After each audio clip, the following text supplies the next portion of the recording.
Now, when would you want to include this?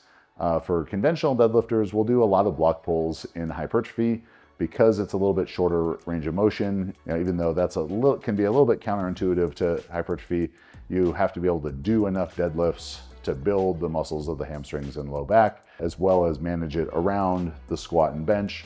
Cutting the range of motion down by 2 inches isn't too much of a trade-off, the range of motion effects of hypertrophy, because you're going to make up for it and being able to do a little bit more volume than you would normally do, especially if you feel more exposed in your low back deadlifting from the floor. Then as the program progresses, you could be using it as a tool to build the lockout, or into a peaking phase to use a low block just to make the lift a little bit easier, like for your secondary deadlift day of the week.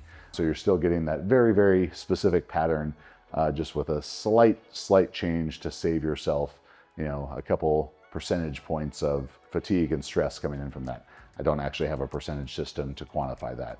It was a little bit more theoretical. For the sumo deadlifter, you could use it in hypertrophy for higher volume, to build up your hip and glute strength. But normally I'll have sumo deadlifters do conventional deadlifting in hypertrophy.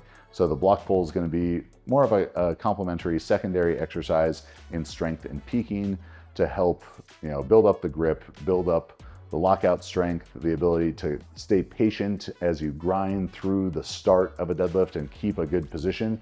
Because if you can't keep that good position under heavy load in the start of a sumo deadlift, it doesn't matter how fast you are in the start. If you get into a bad position as you get to lockout, you won't be able to lock it out regardless. If you're using it for the sumo deadlift, make sure you're using it in a way that complements your full sumo deadlift and you're not becoming the best block puller for the sake of block pulls, because in powerlifting meets, that's not the event, that's not the competition. So you want to be good at the real thing, use the variations to build the real thing.